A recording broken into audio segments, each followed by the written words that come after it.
A quick reaction to Real Madrid versus Mallorca.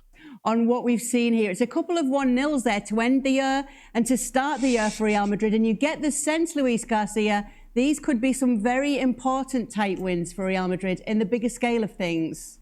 Yes, Kay, these are the points that you're going to miss at the end of the season when you are challenging with the other teams to win the trophy. And as you well said, they picked it where they left it in last game of the season, last game of 2023 against Alaves with a late win from a set piece. And Real Madrid today didn't look sharp, didn't look good with the ball, a little bit slow at some points. Even in the second half, Mallorca started even better, creating chances, dominating the game.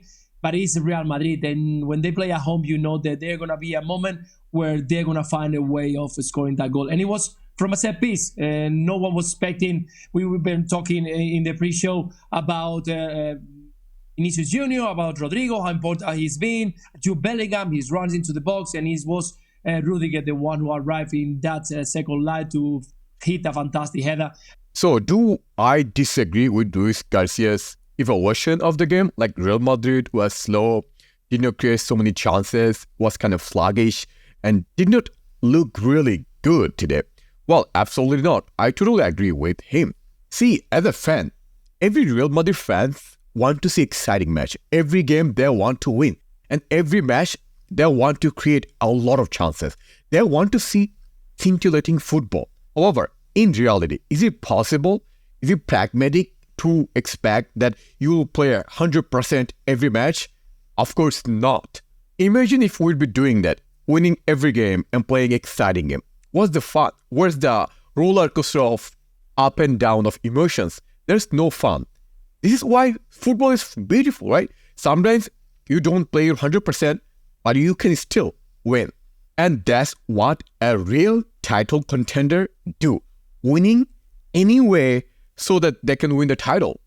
And putting the top corner far away from a keeper that has been outstanding tonight. We don't have to get any credit from him because he was outstanding until that last shot. But definitely a win that it was deserved for the Real Madrid. Even though that the Mallorca did his part, put in a lot of work to try to avoid that first goal. But in the end, it's Real Madrid playing at home. We were expecting something like this.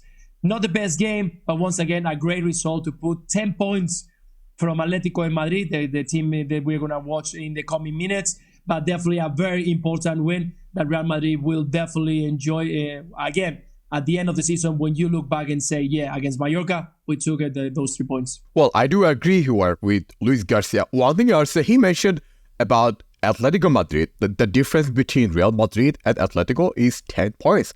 However, as of now, the title contender or the competitor of Real Madrid in La Liga is not Atletico, it's Girona. A sigh of relief today from Ancelotti. Absolutely. As with the last game before the break. Didn't play well, but you get 3 points. And while, yes, good teams often have to win ugly and in pursuit of any kind of silverware, it's not what you rely on, but you take it when it comes along. And I think the bigger picture to this as well is psychologically, given the fact that Girona and Atletico Madrid are playing later on today, how does this result affect both those teams? Had Real Madrid drop points, how does that affect the mindset for either Girona or Atletico Madrid? But time and time again, you have to rely on your centre-backs. They've done it, Real Madrid have done it more than most. They say Sergio Ramos over recent years. Rudiger comes up trumps this time around.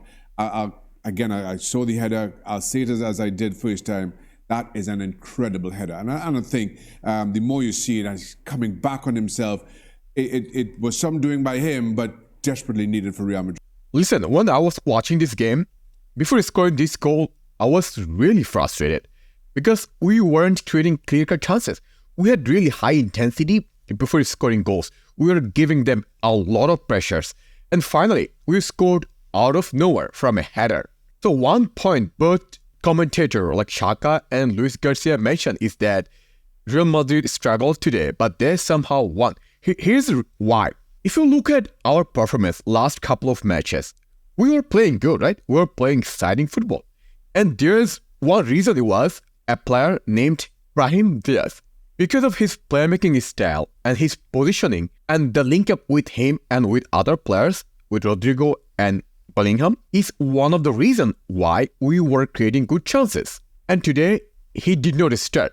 Vini had to play because he's undeniably one of the starters for Real Madrid, right? He's one of the best players of this team. However, one of the arguments I have is that when a player gets injured and he comes back, you don't start him just beginning of the match. You bring him as a sub, right? Which we should have done. We should keep the winning formation that we were doing, like Brahim, Rudiger, and Bellingham in the front. Then we could bring Vinicius in second half and give him some time to adjust. Now you can ask, okay, Vini didn't play that bad. He created a couple of good chances and he had one good shot. However, look at the way we played once Brahim Diaz came on.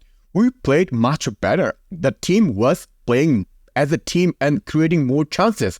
So you see that, right? The fact that Vini needs more time to adjust.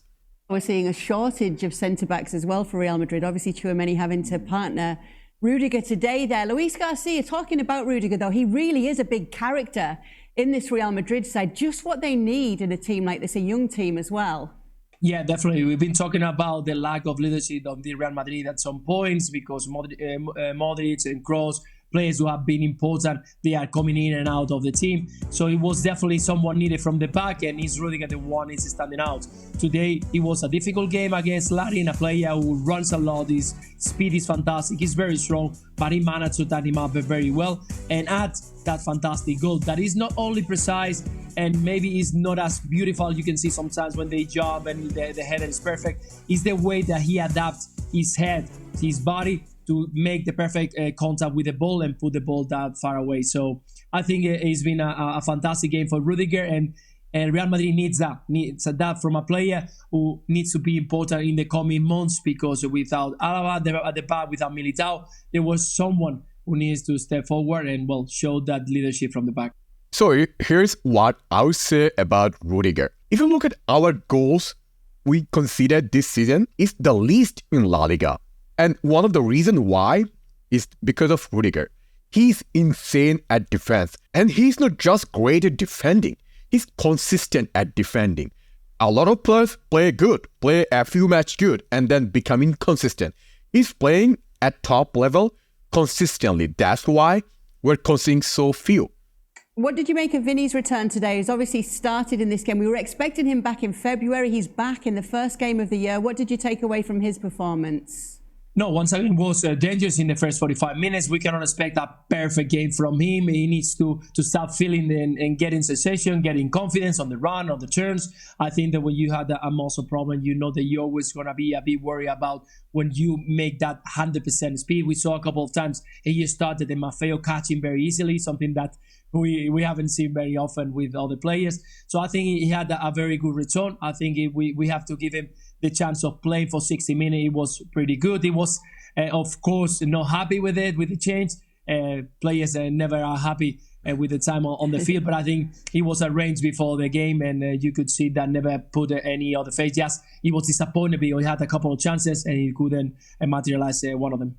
As I said before, it's always great to see a player like Vinicius Jr. because he's a player whose talent is pretty different than most of the current players, right? He's a player who can dribble, who can run behind the ball, who can create chances, and who can score goals. However, he just came back from injury. So we did not see that scintillating vintage Vinicius Jr. However, once he gets that mojo back, he will be unstoppable. Anyway, if we want to discuss about our tactics today, one reason why we struggled at first half in terms of our attack is that both Vinicius and Rudiger were playing very close to each other. And here's a problem with it. Vinicius was playing the left side, Rudiger in the middle, right? But there's no one making run on the right side. There's a few times, not one time, a few times, Modric and Carvajal was trying to make cross from the right side. So someone has to make a run to the right side. It has to be either Rodrigo or Vinicius. It doesn't matter who. In football, you just can't have same static position. You have to change your position dynamically. And that's what we were missing today. That's why we could not get best out of it. Second important point is that one of the crucial players for our squad is Brahim Diaz. given Vinicius is back, does it mean that Brahim is going to play as a sub? As much as you might think that's a good idea, not necessarily a bad idea, because Brahim can make a good impact. However, given his talent, given his play style, he's a player. It doesn't make any sense to me to be in the bench. He deserves to be in the starting 11. So that means we have to play one less midfielder to accommodate him. And that's what we have to do.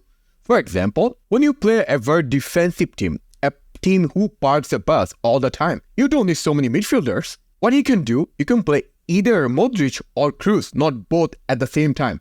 So it will be either, say, Kroos or Fede Valverde as a double pivot and Brahim in front of them as their attacking midfielder. So I think that will be a better idea rather than playing a lot of midfielders. Again, this will work against smaller team or team who doesn't attack much, who always park the bus. But against attacking team, this is not a viable option. Additionally, the performance-wise, the man of the match was given to Rudiger, which is absolutely deserved, right? Because he scored a winning goal, the only winning goal, so absolutely deserved. But for me, the best player today, in terms of performance, was the oldest player on the pitch, Luka Modric. Look at how many chances he created today.